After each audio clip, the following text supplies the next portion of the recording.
Hello everyone, welcome to another class.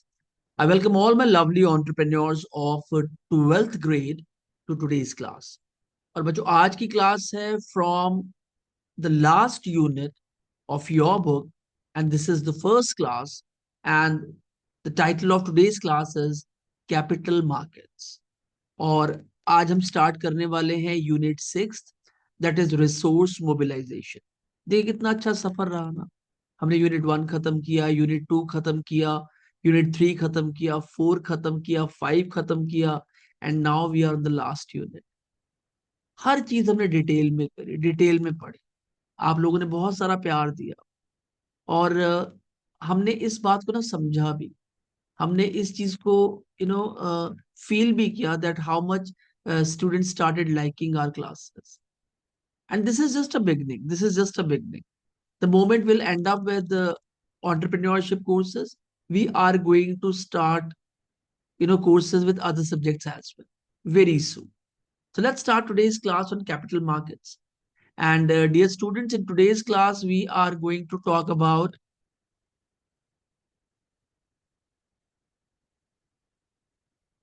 these pointers. First one is business is unpredictable. Second one is importance of finance in business. Third one is answering the basic financial questions. Fourth one is sources of business finance. Fifth one is rising financing options. Sixth one is capital market, a key resource. Seventh one is primary market, raising new funds. And eighth one is going public and its pros and cons. तो आज हम बात करने वाले हैं topic पर capital markets के ऊपर, which I believe is very very important point of the unit resource mobilization. So without much ado, let's start today's class. Business is unpredictable. आप सब जानते हैं, अब तक तो आप समझ ही गए हो. Let's take a point number 1. Business is unpredictable. Running a business is full of surprises. Entrepreneurs often face unexpected situations. और बच्चों मेरी बात आप याद रखिएगा, ये अनएक्सपेक्टेड सिचुएशन सिर्फ बिजनेस फील्ड में नहीं है, एंटरप्रेन्योर्स के साथ ही नहीं है, ये सबके साथ है. It is with everyone. और ये अनएक्सपेक्टेड सिचुएशंस क्या है कि कहीं कोई गड़बड़ हो गई, गलती हो गई, the whole pressure comes on the person is running the business. तो इसलिए बिजनेस में अवेयर होना बहुत जरूरी है. These situations can either turn into big problems or great opportunities. It depends upon your attitude, the way you try and observe, the situation. What is the sign of a big man? बड़े आदमी का sign क्या है? वो बड़ी problems को छोटा बना देते हैं. और छोटे आदमी का साइन क्या है? वो छोटी प्रॉब्लम्स को बड़ा बना देते हैं. Third point, whether it's a small business or a mid-sized business, the one thing needed from the beginning is money. Very, very important. One thing that is needed from the beginning is money. Everything in our daily lives, especially in business, depends on money. और जो भी हम काम करते हैं, हर रोज करते हैं, दिन रात करते हैं, हर चीज डिपेंड करती है मनी को. If money is there, business is going to run fruitfully. If money is not there, we cannot, run the business smoothly. चला तो हम तब भी सकते हैं, पर वो बहुत है ना, it will be a road full of ups and downs. तो मनी होना, उसका बैकअप होना और उसका टाइम पर मिल जाना is really really important if you do not want to see unpredictable things in your business. So the first point is business is unpredictable. Second point is importance of finance in business. Importance of finance in business. To avoid losses and stay prepared for an unexpected, outcome in the business. To avoid losses and stay prepared for the unexpected outcomes in the business, it's important to arrange and protect financial resources. आपको उसे arrange भी करना पड़ता है financial resources को, और ये resources है, ये गलत यूज से खत्म भी हो सकते हैं। Are you understanding? जैसे नेचुरल रिसोर्सेज है, आप उनका ऑप्टिमम यूज करेंगे तो हजारों साल तक चलेंगे, और नहीं करेंगे तो बहुत जल्द वो खत्म भी हो जाएगा।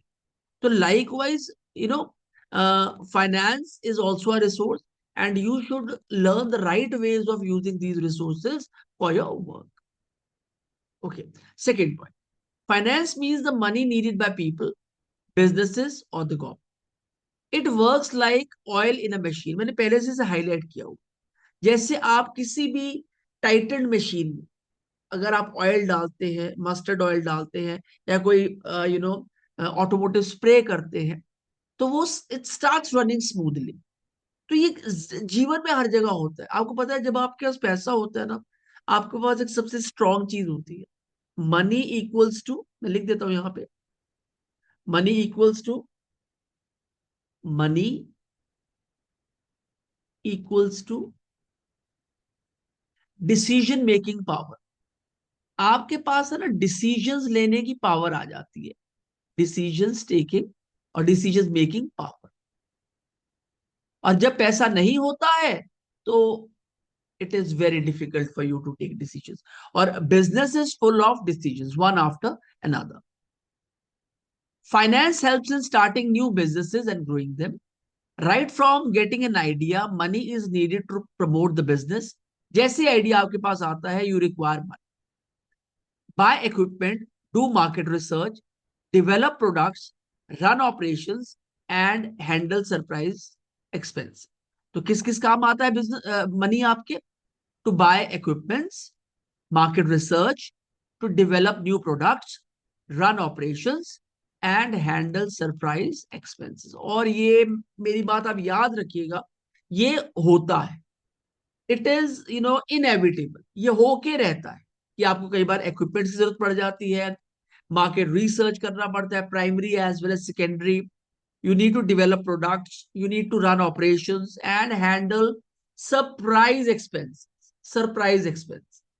Are you getting it? Okay. So let's move on to the third point. Answering the basic financial questions. अब कौन कौन से financial questions आते हैं business में? Let's have a look towards it. Before starting anything, entrepreneurs should first answer three main questions. The first one is, how much money is required, needed? कितना पैसा चाहिए बिजनेस को चलाने के लिए? ये तब आएगा जब आपको पता होगा एक्चुअली आपने कितना रिसर्च किया है बिजनेस को।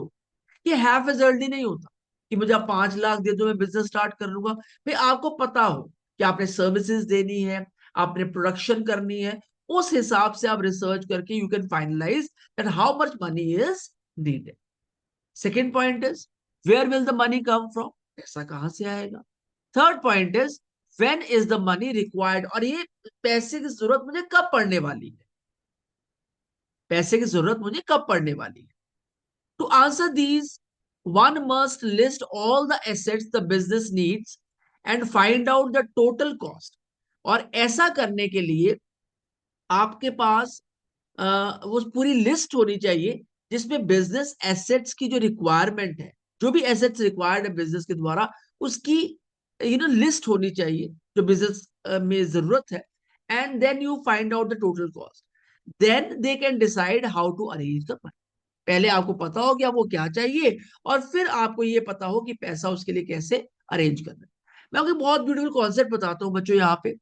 This is a country called Japan, और जापान में ना एक बहुत ब्यूटीफुल कॉन्सेप्ट है प्रोजेक्ट को पूरा करने।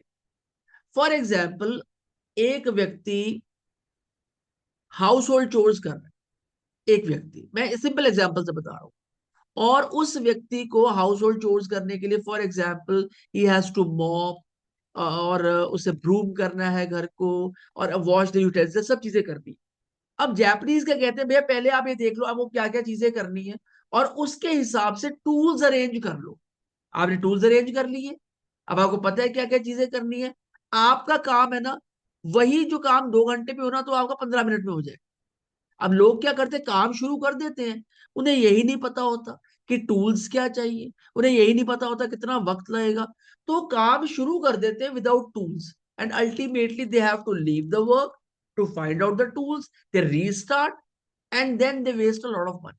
तो किसी भी प्रोजेक्ट को स्टार्ट करने से पहले आपको उसकी प्राइमरी सेकेंडरी रिसर्च करनी है, दो it's a boring task, but yes it is really really really value.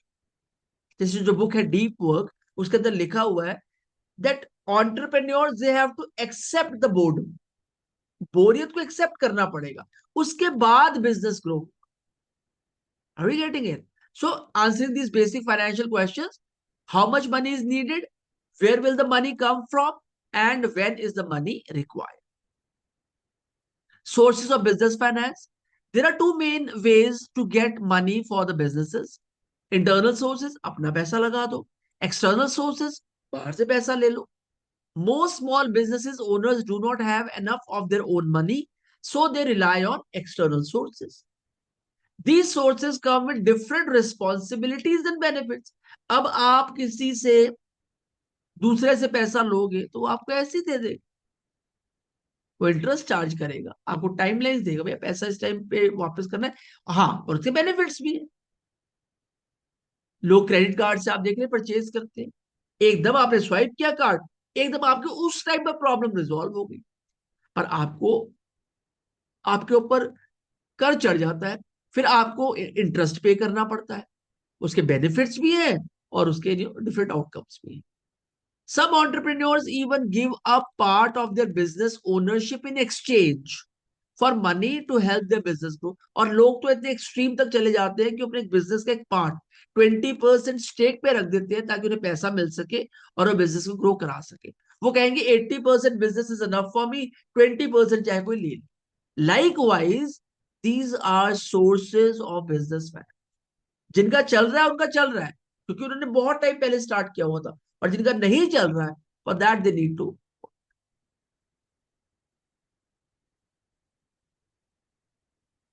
Rising financing options, अब कुछ टाइप के फाइनेंसिंग ऑप्शंस हैं जिनको आपको देखना पड़ेगा, which are very very important.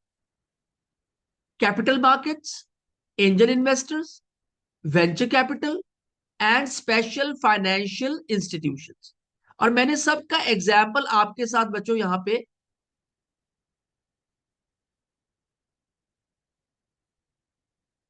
Share किया है। अब कैपिटल मार्केट्स क्या है?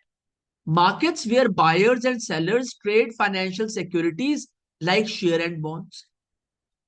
अब आपको पैसा इकट्ठा करना है, कुछ कंपनीज आईपीओ लॉन्च कर देती है, इनिशियल पब्लिक ऑफर।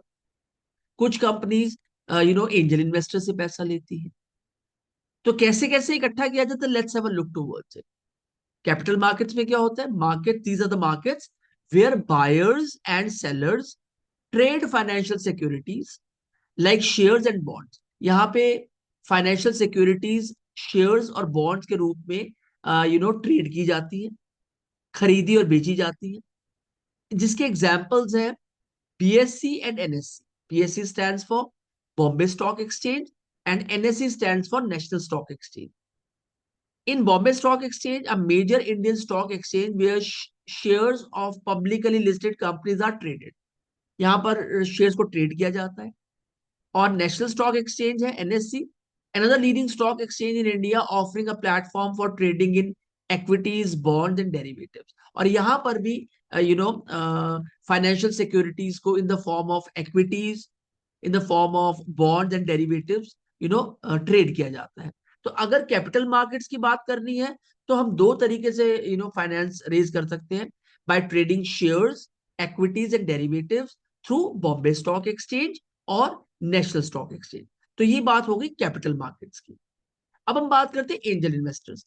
अब कुछ लोग ऐसे होते हैं जिनके पास बहुत पैसा हो और वो अपने पैसे को फंडिंग के तौर पे लोगों को देते हैं so that they can use that money and उनकी मनी ग्रो हो सके। उसके कुछ एग्जांपल्स हैं। Angel investors, wealthy individuals who invest their personal money in early stage startups. वो अपने पैसा इन्वेस्ट करते हैं। आजकल आप कई सारे टीवी प्रोग्राम्स भी आते हैं जिसमें आप अपने बिजनेस के बारे में बताते हो, उन्हें इक्विटी ऑफर करते हो और वो बताते हैं कि हम आपको इतना पैसा दे सकते हैं ताकि आपका बिजनेस भी ग्रो हो सके और उनका पैसा भी ग्रो हो सके. These are angel investors. तो few examples are sir Ratan Tata has invested in several startups like Ola, Paytm, and Snapdeal. Kunal Bahal, co-founder of Snapdeal, he has further invested, known for backing up early stage startups as an angel investor. तो जब उन्हें startup के लिए पैसा दिया गया तो उन्होंने अपना मोटिव बना लिया कि मैं भी अर्ली स्टेज स्टार्टअप्स को बैकअप करूंगा. तो angel investors are the people those who have enough money to fund, but the funding is purposely based on कि उनका भी पैसा ग्रो हो along with the growth of the business whom they have funded the money. Okay. Venture capital. Funds provided by firms or investors to startups with high growth potential in exchange for equity. भाई हमारा एक हिस्सा हो. For example हमने 100 रुपया आपको दे दिया, आप हमारे को 20% की इक्विटी देंगे या 25% या 10%, जितनी परसेंटेज सेटल हो, हम उतना शेयर आपके प्रॉफिट्स में से लेंगे इतने सालों. हमें पहले पैसा मत दीजिएगा, जब पैसा आना शुरू हो जाए तो हमारा इक्विटी बांध दीजिए, एक हिस्सेदारी बांध दीजिए अपने बिजनेस पे हमारी. मैंने 100 रुपया दिया है, 90 रुपया आप रखो, 10% बिजनेस की ग्रोथ का पार्ट मुझे आप दे. अब उसमें क्या होता है, एक कंपनी है Sequoia Capital, a global venture capital firm that has funded companies like Zomato and Byju's. The second venture company is Acel Partners, known for early investment in Flipkart, Freshworks and others. तो ये companies कौन है, ये आपके high growth potential को देखते हैं और उसमें इक्विटीज का मतलब है हिस्सेदारी अपने रखते हैं, और then they start investing. Special financial institutions. अब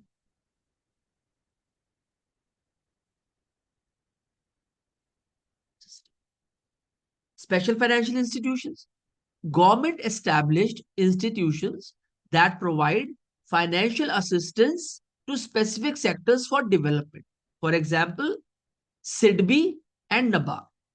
SIDBI stands for Small Industries Development Bank of India and NABARD stands for National Bank for Agriculture and Rural Development. अब सिडबी क्या काम करता है, SIDBI provide financial support to small and medium enterprises जिन्हें हम SMEs कहते हैं. नबार्ड क्या करता है, national bank for agriculture and rural development. जैसे इसकी फुल फॉर्म में बता रही है, इट सपोर्ट्स रूरल डेवलपमेंट, ऐसे एरियाज जो गांव के बाहर के हैं उनको सपोर्ट करते हैं, एंड एग्रीकल्चर फाइनेंस. तो बच्चों कहने का मतलब क्या है, कैपिटल मार्केट्स है, एंजल इन्वेस्टर्स है, वेंचर कैपिटल है, स्पेशल फाइनेंशियल इंस्टीट्यूशंस है. पर्पस सबका एक ही है कि बिजनेस को चलाने के लिए जो पैसा चाहिए वो कौन मुहैया कराए. या तो जी आप इतने अच्छे बैकग्राउंड से हो कि आपके पास बहुतायत में पैसा हो, नहीं है तो you have to borrow, you have to invest, you have to work hard and then you have to establish yours. Let's move on to next point. Capital market a key source. एक key source पैसा लगाने के लिए business. A capital market is an organized place where investors give their money to entrepreneurs. It helps businesses raise money for building and expand. It helps businesses raise money for building and expansion. तो initial startup faces में भी और बाद में अगर आपने अपने आप को एक्सपैंड करना है तो भी आप इसका इस्तेमाल कर सकते हैं. It brings savings from all over the country and helps use them for productive purposes. Capital markets work through two main types, primary market and secondary market.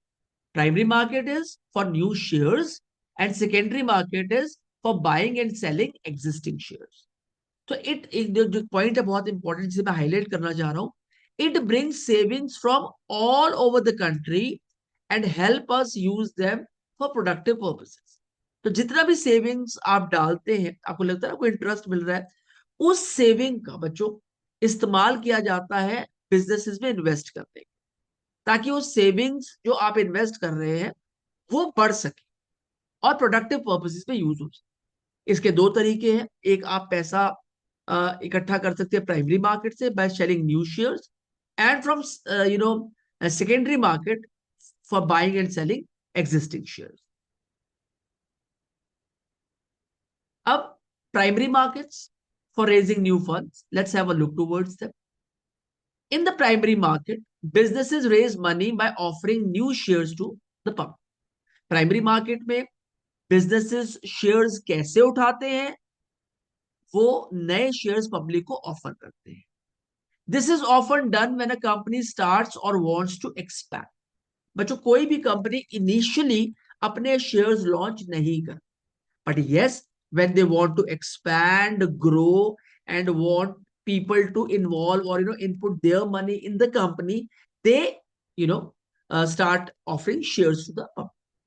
There are four ways to raise money here: public issues, right issues, private placement, offer to employees. और अभी क्या है? Let's have a look towards them. Public issues is selling shares to the public through a prospectus. एक prospectus तैयार कर लिया जाता है, कंपनीज की क्रेडिबिलिटी बताई जाती है, कंपनी की सिक्योर पोजीशन बताई जाती है, और फिर लोगों से कहा जाता है कि आप हमारे शेयर्स खरीदे, और एक प्रोस्पेक्टस में सब चीजें लिस्टेड होती है. Rights issue, offering more shares to existing share holders. जब आप और शेयर्स एग्जिस्टिंग शेयर होल्डर्स को देते हैं तो उसे कहा जाता है rights issue. Private placement, selling shares directly to selected investors. ऐसे 10-15 इन्वेस्टर्स चूज कर लिए जिनको आप डायरेक्टली शेयर्स बेच सकते हो, ताकि एक ही बार में शेयर्स बिक जाए and you have optimum amount of money to run the company. Offer to employees, giving shares to employees as an incentive. इस बार इंसेंटिव नहीं मिलेगा, कंपनी के शेयर्स मिलेंगे. भाई, इंसेंटिव तो एक बार को मिला, आपने खर्च कर लिया, खत्म हो गया. पर शेयर्स अगर आपके पास है एंड कंपनी इज ग्रोइंग, तो आपके तो बहुत बेनिफिट होने वाला. तो four ways are there for raising new funds: public issue, right issue, private placements, and offer to. Each of these methods help businesses get money in different ways depending on their requirements and needs. अब मैंने थोड़ा सा, आपको पता है हम retail पे काम करते हैं, मैंने थोड़ा सा हाईलाइट किया है associated benefits. Public issues, selling shares to the public through a prospectus. Benefits क्या है? raises a large amount of capital from money from people's investment. Increase company visibility and credibility. इससे कंपनी की visibility भी बढ़ती है और credibility भी बढ़ती है. Share becomes tradable on the stock exchange, improving liquidity. और शेयर्स फिर आपके ट्रेडेबल हो जाते हैं स्टॉक एक्सचेंज पर, और उससे कंपनी की लिक्विडिटी बढ़ जाती है कि पैसा इजिली कंपनी में आता और जाता रहता है. इजिली आता ही रहता है, जाता तो काफी है. अट्रैक्ट्स लॉन्ग टर्म इन्वेस्टर्स, और फिर कंपनी में लोग पैसा इन्वेस्ट करके 8-8 10-10 साल वेट करते हैं ताकि उनके शेयर का प्राइस बढ़े and then they can have profits. तो ये है पब्लिक इश्यूज रेज करने के फायदे. फिर है राइट्स इश्यूज के. Offering more shares to existing share holders. Benefits क्या है? Less costly than a public issue. अब पब्लिक इशू में आपको प्रोस्पेक्टस क्रिएट करना पड़ेगा. यहाँ एग्जिस्टिंग शेयर होल्डर्स है, उनको आपने और शेयर्स मुहैया करवा दिए. Maintains ownership structure since shares go to existing share holders. ये शेयर होल्डर्स पहले से काम कर रहे थे, तो एक ओनरशिप की वैल्यू रहती है कि भाई हमारे पास पहले भी थे, अब नए हम ले रहे हैं, तो we are going to maintain integrity with the company. Shows trust in current share holders. जो भाई हमने पहले भी आपको दिए थे, दोबारा आपको दे रहे हैं, तो इसका मतलब क्या है? We have trust on you. And quick and efficient method to raise fund. So this is all about rights issue. Third is private placement, selling shares directly to selected investors. Benefits क्या है? Faster and more confidential than public issues. पैसा जल्दी आता है, ज्यादा confidential है, गिने चुने 10-15 लोग होते हैं जिन्हें आपने शेयर सारे दे देते.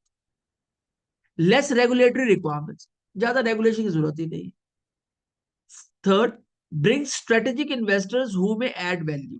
तो ऐसे ऐसे बड़े बड़े इन्वेस्टर्स जो आपका शेयर खरीदेंगे, वो आपको in time of need they will start giving you strategic advices as suitable for raising capital without going. तो ये बात होगी private placement. Fourth is offer to employees, giving shares to employees as an incentive. Benefits क्या है? boost employees motivation and loyalty. Come on, company had a trust in us और company ने हमको shares दिए. They have made us a part of the company. तो employee और दिल लगाकर काम. उसके बाद aligns employees interest with the company goals, reduces attrition. फिर लोग छोड़ के नहीं जाते क्योंकि लोगों का अपना भी इंटरेस्ट होता है. Because I have to work in this company और मेरे पास शेयर्स है, तो why should I leave. And the last, encourages better performance and commitment from the side of the employees. So चार तरीके से फंडिंग रेज की जा सकती है. Raising new funds, public, right, private and offer to the going public. Pros and cons. जब आप public में जाते हैं तो उसके प्रॉस एंड कॉन्स के, it's a part of your book. So let's take it up. When a company offers shares to the public, which is IPO, initial public offer, it gains several benefits like easy access to capital. Capital आता है company में, company की value बढ़ती है, better company value, ability to attract employees and business. ज्यादा से ज्यादा अच्छे लोग आते हैं कंपनी में और बिजनेस की ग्रोथ होती है जब company initial public offer launch करती है, which is IPO, initial public offer. However, it also brings challenges like more rules, less privacy and pressure from public investors. और इसमें थोड़े से चैलेंजेस आते हैं क्योंकि जब आप पब्लिकली जा रहे हैं तो आप कोई भी काम है ना अपनी मन मर्जी से नहीं कर सकते. तो रूल्स है, प्राइवेसी थोड़ी घटती है and pressure from public investors. फिर आपको अपने लिए भी काम करना पड़ता है और पब्लिक के लिए भी काम करना पड़ता है. Therefore, entrepreneurs must weigh the benefits and drawbacks carefully and take advice from professionals before making such a decision. तो entrepreneurs का हित इसी में है कि वो benefits and drawbacks को carefully study करें and always take advice from professionals before making such a big decision. So, बच्चों, with this we have come to the end of today's class where we have taken 8 very important points. They are as follows: business is unpredictable, importance of finance in business, answering the basic financial questions, sources of business finance, rising financing options, capital market a key source, primary market raising new funds, and going public, pros and cons. And please do not forget to go through our RPS, that is rigorous practice section. इसे दिल लगाकर करिए और देखिए फिर इसके outcomes क्या है. Synopsis, 10 most important questions with answers, 10 vocabulary words from the session in English and Hindi, 10 objective type questions, 1, 2, 3, 4, 5, 6, 7, 8, 9, 10, along with answers, 10 true and false statements along with answers, and 10 fill in the blanks along with answers. So, bachcho, we have started with resource mobilization, unit 6, and this is the last unit for the students of entrepreneurship. Pay attention. Share this content with students, those who want to study entrepreneurship, free of cost. We are not charging anything from any of the students. And this is our promise to all the students of those who are studying and those who are taking our classes. We are not going to charge a single penny from the students. Whenever you require notes, you can, put it in the message. Notes will be sent to you on your email ID. So don't worry. We are here to help you. So until we meet next time, bye-bye for now. God bless you all. And always remember, it's a presentation by Team Mavericks India Solution. With Mavericks India, you will always gain. See you next time.